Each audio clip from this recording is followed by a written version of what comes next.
here to the United States of America, and the FBI director recently traveled to China following President Trump's meeting to meet with his counterpart in Beijing, and he has a really positive announcement for the American people to share. So the president wanted me to bring the FBI director out to share that with all of you today. So Cash, please, thank you for being here. Thanks, Caroline.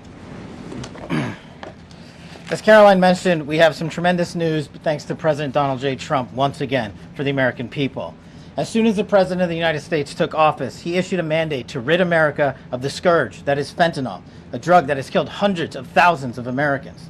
Thanks to his leadership and direct engagements with China, we set up a framework to execute that mission 8 months ago. Attorney General Bondi immediately thereafter took steps to engage her counterpart in China at the Ministry of Public Security.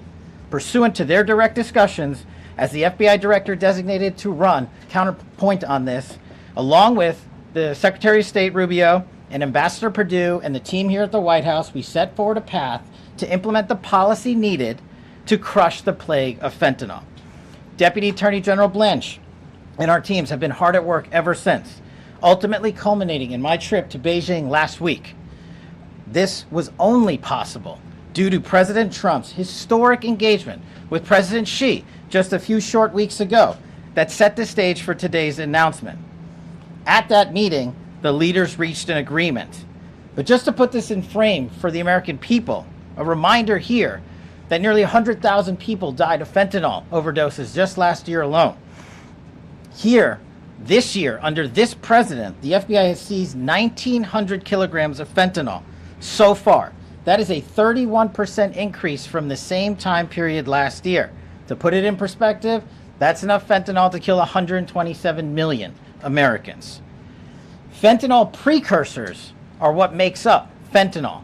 While we, the interagency, the Department of Justice, have been fighting hard to seize and stop drug traffickers, we must attack fentanyl precursors, the ingredients necessary to make this lethal drug. That was the sole purpose of my trip to China, to eliminate these precursors. And if successful, we would suffocate the drug trafficking organization's ability to manufacture fentanyl in places like Mexico. This was the first time an FBI director has been to China in over a decade and received the audience with his counterpart to address this matter directly. And again, thanks to President Trump's direct engagement with President Xi, the government of China committed fully to my engagement there on the ground in Beijing at a level never seen before. While at Ministry of Public Security headquarters, I met with my counterpart at MPS, where the Chinese government agreed on a plan to stop fentanyl precursors. What does that mean? The People's Republic of China has fully designated and listed all 13 precursors utilized to make fentanyl. Furthermore, they have agreed to control 7 chemical subsidiaries that are also utilized to produce this lethal drug.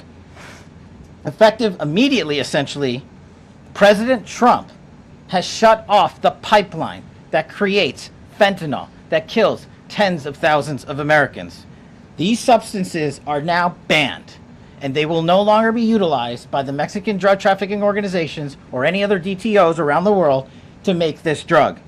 This historic achievement has saved tens of thousands of lives.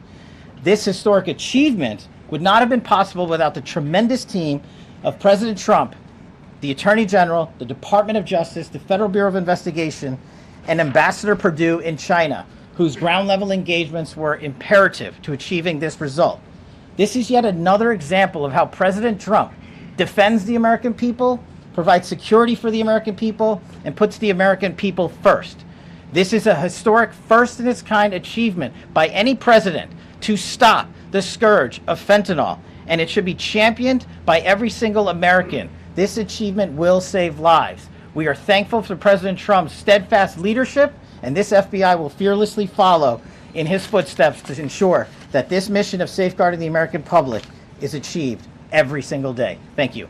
Thanks, Caroline. Thank you so much. Appreciate it. Okay. Thank you again, Director Patel. Before we get going, I do have one quick scheduling announcement.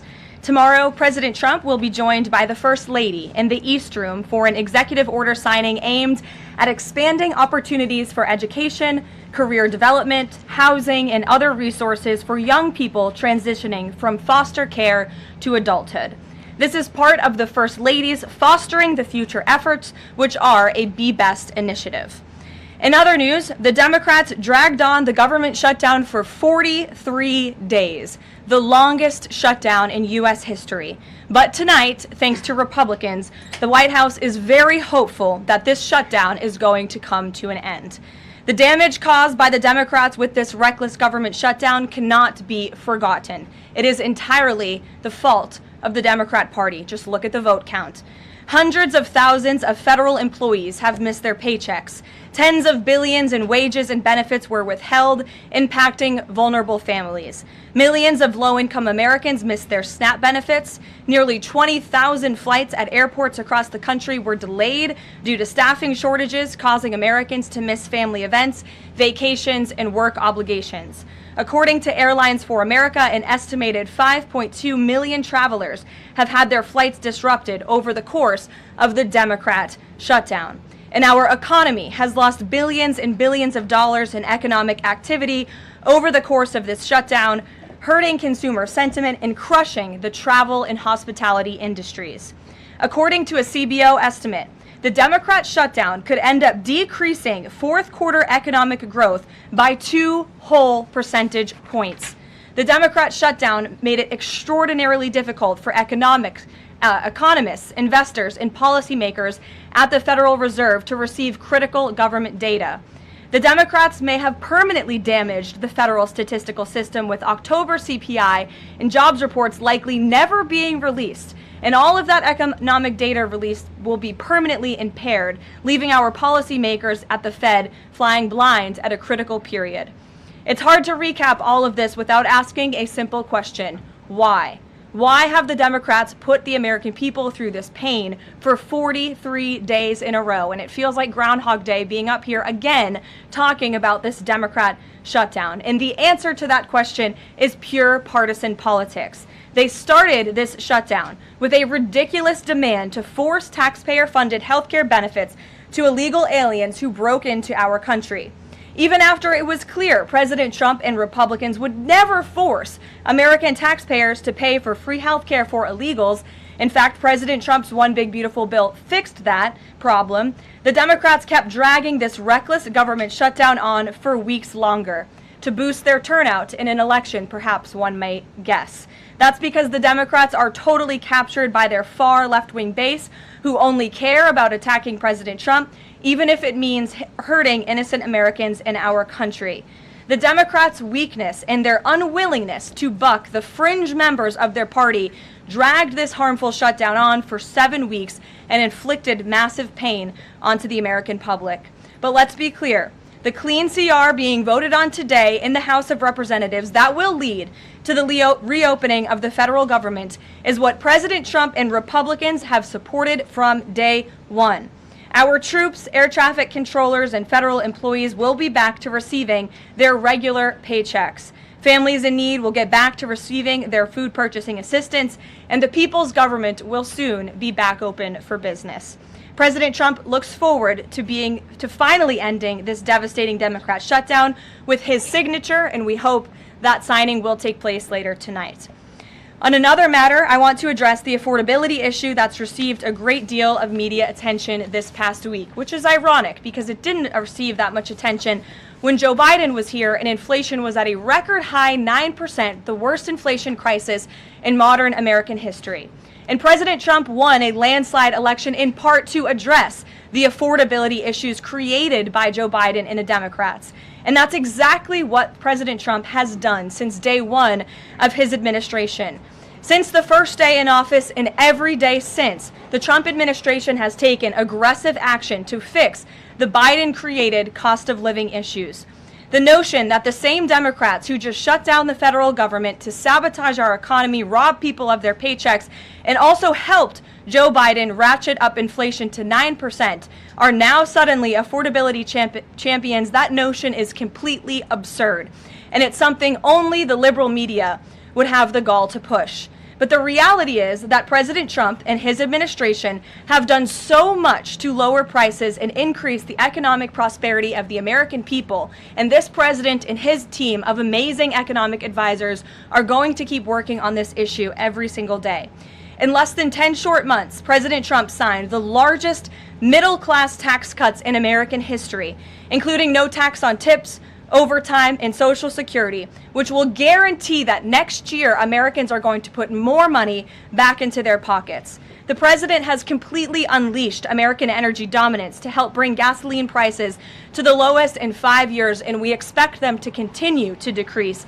And it has also lowered energy costs overall. There is more work to do, but again, the president's deregulatory and pro-American energy agenda is absolutely going to continue to drive down prices. This formula worked in the president's first term, and we expect that it's going to work again. And this is key because we know energy costs are the #1 driver of inflation. Again, just look at what Joe Biden did to our energy industry over the past 4 years of his administration, and look at what happened to inflation as a result. Everything became more expensive.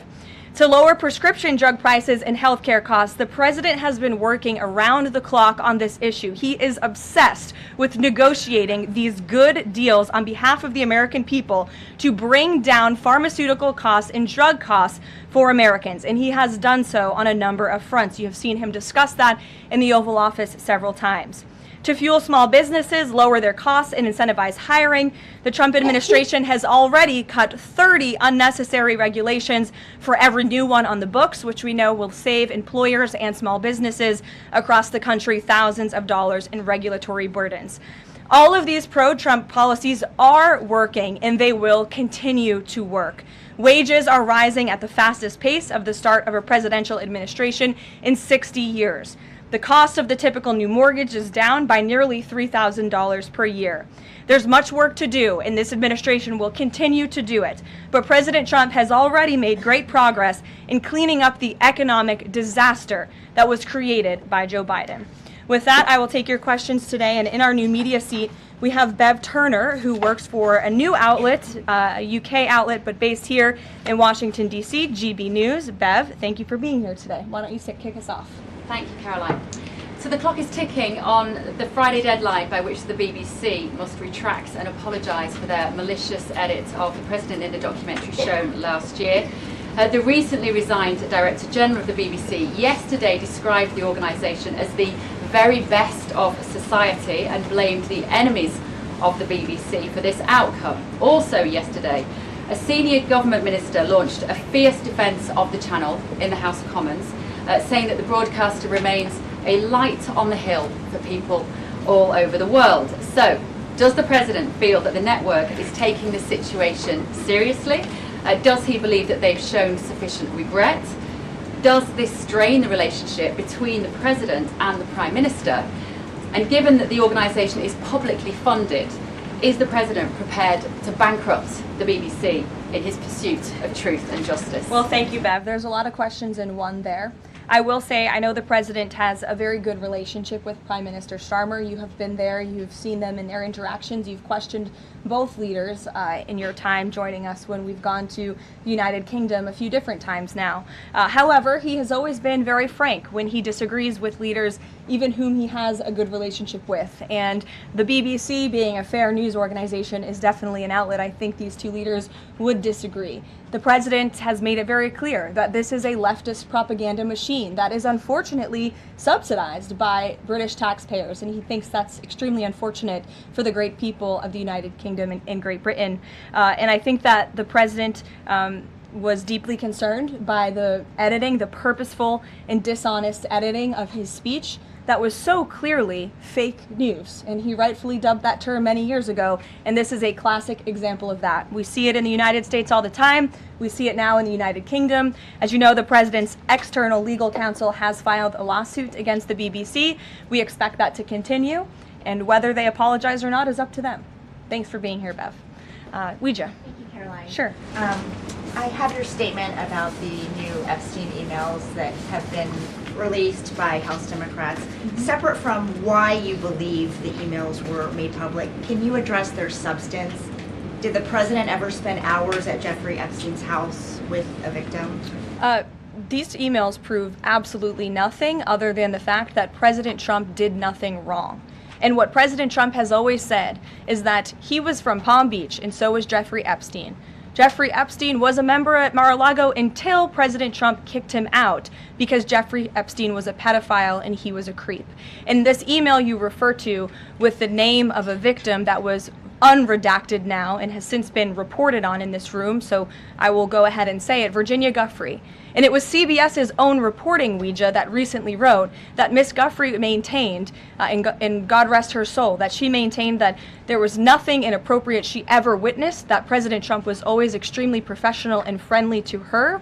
And so I think it's a question worth asking the Democrat Party, and you should all go ask them after this briefing, of why they chose to redact that name of a victim who has already publicly made statements about her relationship with Jeffrey Epstein and is unfortunately no longer with us.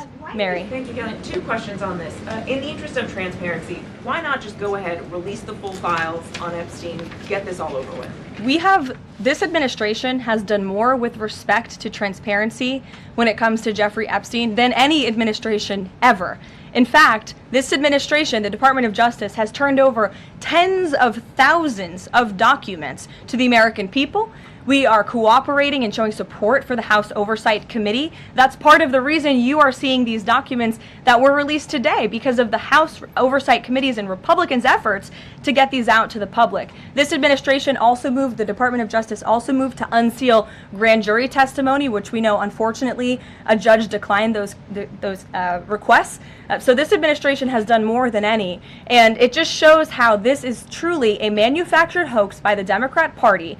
For now, they're talking about it all of a sudden because President Trump is in the Oval Office. But when Joe Biden was sitting in there, the Democrats never brought this up. This wasn't an issue that they cared about because they actually don't care about the victims in these cases. They care about trying to score political points against President Trump, as we have, of course, seen with this government shutdown. And this entire thing, again, it's not a coincidence to the American people at home. There are no coincidences in Washington, D.C. And it is not a coincidence that the Democrats leaked these emails to the fake news this morning ahead of Republicans reopening the government. This is another distraction campaign by the Democrat and the liberal media, and it's why I'm being asked questions about Epstein instead of the government reopening because of Republicans and President Trump. But given your interest in transparency, Karoline, why are White House officials then meeting with Representative Boebert in an effort to try and get her to not sign this petition calling for the release of the files? Doesn't it show transparency that members of the Trump administration are willing to brief members of Congress whenever they please? Doesn't that show our level of transparency? Doesn't that show the level of transparency when we are willing to sit down with members of Congress and address their concerns? That's a defining factor of transparency. Having discussions with members of Congress about various issues, and I'm not going to detail conversations that took place in the Situation Room in the press briefing room. Reagan. I have a question about the government shutdown. Thank you. The Middle East. I'm glad someone does. First, on the government shutdown, the shutdown deal reverses the administration's RIPs, and it also prohibits war from happening until the end of January. I'm wondering if the president had input on this element of the deal, and if he's at all disappointed that's going to reverse the downsizing of government like they did during the shutdown. I mean, look, I think it's about 6,000 workers total. When you look at that in comparison to the reduction in the federal workforce that this administration has done since January to get rid of the waste, the fraud, the abuse, and to reduce the size of our federal bureaucracy, we've done a lot of great work on that front, and we will continue to. But obviously, the president's main priority was to reopen the federal government and get people back to work, and that's what this deal accomplishes. There's been reports in Israeli media that the U.S. is considering building a temporary military base on the Gaza border. Can you confirm these reports? So I had a conversation directly with the reporter who wrote this article, and this article was based on a single piece of paper, an inquiry that somebody in the Department of Navy made about an idea that may happen in the future. And this reporter deemed that as an official plan and ran with a story that the United States is looking into it. I checked with the highest levels of the United States federal government. This is not something the United States is interested in being engaged in. It's not something we are currently involved in right now that we will be funding. And the president has been very clear he doesn't want to see boots on the ground with respect to what's happening in the Middle East. We've made great progress with the peace plan in Gaza, and we want to continue to see that move forward. But I put a comment in that story for a reason, and sometimes we see reporters take a piece of paper like this and just deem it as official policy, and sometimes that misleads people a little bit. Sure. There's been a question about UK intelligence sharing regarding the drug interdictions involving Venezuelan boats. How will that affect the U.S. military operation?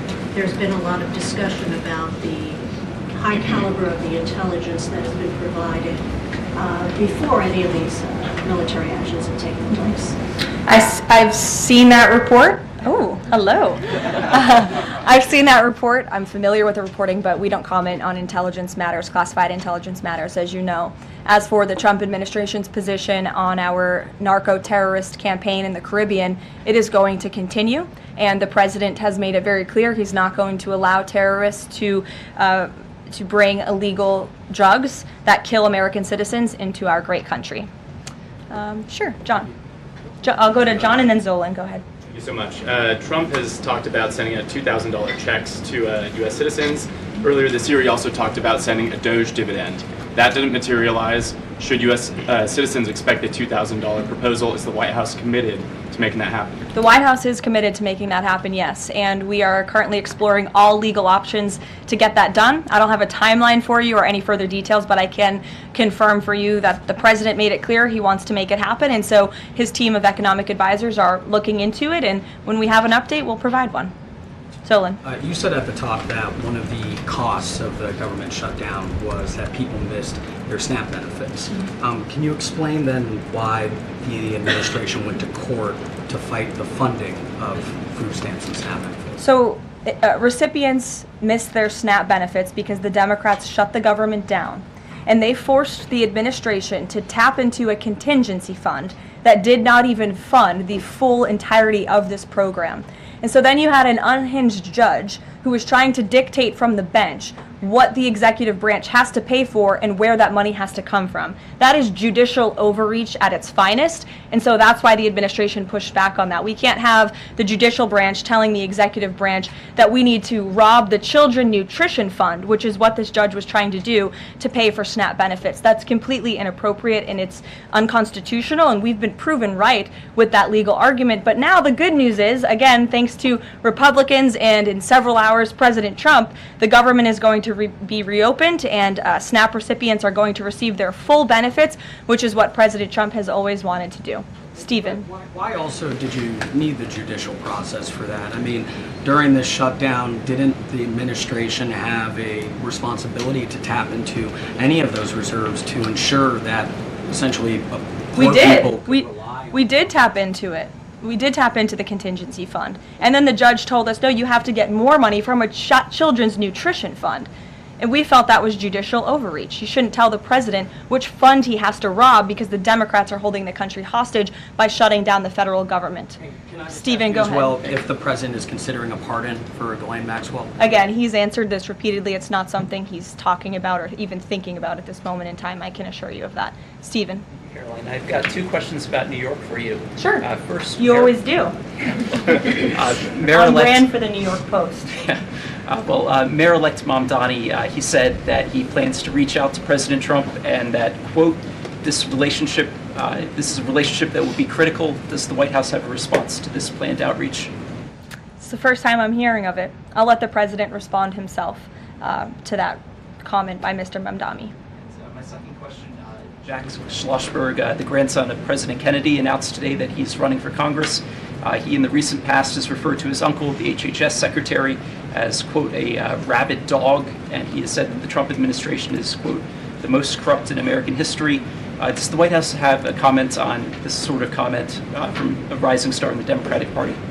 I don't even think such ridiculous comments are worth responding to. Obviously, those things are not true. And Secretary Kennedy is doing a phenomenal job bringing transparency and the gold standard of science back to our healthcare system. Eamon. Thank you, Caroline. The president's hosting a number of Wall Street CEOs for dinner tonight here at the White House. Can you give us the names of the CEOs who are going to be here and give us a sense of what the president's message to Wall Street is going to be tonight? I don't have a full list for you in front of me, Eamon. I know you've reported on some names, and we've helped you navigate whether those names were truthful or false. But I know the president actually plans to bring some of you into the dinner tonight, so you'll see for yourself in several hours if that's okay with you. And there's been some reports reporting that the White House is frustrated with Bill Pulte and the rollout of this proposal for a 50-year mortgage. Can you tell us if the White House is frustrated with that rollout and if the White House still supports the idea of a 50-year mortgage for Americans? This is a proposal that the president himself has commented on. I would refer you to the president's statements, and it's something that the administration is discussing and seriously looking into. Sure. Thanks, Caroline. Danny, and then go ahead. Thank you.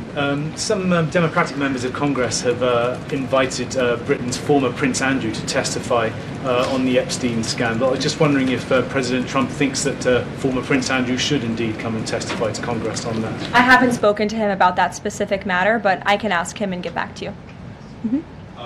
On the government shutdown, the president and House Republicans have made clear they were not going to negotiate health care strategy or policy while the government was shut down. Now, assuming that it reopens tonight, is the president intending to invite any Democrats over to have negotiations over these subsidies or any other plan to bring down the cost of health insurance? I will just add that, as you pointed out, the Democrats were holding our country hostage to try to negotiate on a healthcare system that they created. Obamacare, as it's famously called, is a system the Democrats created. It is a broken system. It has driven up healthcare costs dramatically in this country. And now they shut the government down to try to fix that system they broke. It doesn't make any sense to us, which is why the president said that's a completely untenable position. However, once the government reopens, the president, as he's always maintained, is absolutely open to having conversations about healthcare. And I think you'll see the president putting forth some really good policy proposals the Democrats should take very seriously to fix, again, the system that they broke. You can't trust the same people who broke the system to fix it, and so the American people will continue to hear from the president on this issue. Follow up on the question about the $2,000 payments off tariff revenue. The president had also talked about using tariffs to bring down the national debt. Would this be in lieu of that? Like, this is now the new way to maybe to use that tariff revenue? No, the president put out a statement on this clarifying he wants to do both things with the tariff revenue that he's bringing into this country. Trillions of dollars are expected to continue to pour in, and it's part of the reason that the Supreme Court case is so vital for our country's future, to restore our manufacturing industry in this country, to protect our national security, to continue to allow the president to use tariffs as leverage to negotiate economic deals that, again, are good for our national security. And that revenue can then be used for various reasons, to pay down our debt and also perhaps to give these rebate checks back to Americans, which, again, the White House is exploring the legal options of how we can get that done. Catherine, go ahead. Caroline, Viktor Orban said this week that President Trump has promised Hungary some kind of financial shield. Do you have any details on how that will be structured or what that would look like? I don't, but I'm happy to check with the National Security Council and get back to you. One more. You recently said you'd check with President Trump about why he needs to get an MRI on his recent trip to Walter Reed. Do you have any more detail on that? I do, and I'm glad you asked. As stated in the memo provided on October 10th, President Trump received advanced imaging at Walter Reed Medical Center as part of his routine physical examination. The full results were reviewed by attending radiologists and consultants, and all agreed that President Trump remains in exceptional physical health, which I know all of you will see with your own eyes later this evening when he opens up his dinner to the press, and perhaps you will see him when he signs the bill to reopen the federal government. So stay tuned on plans for that. Thank you, everyone.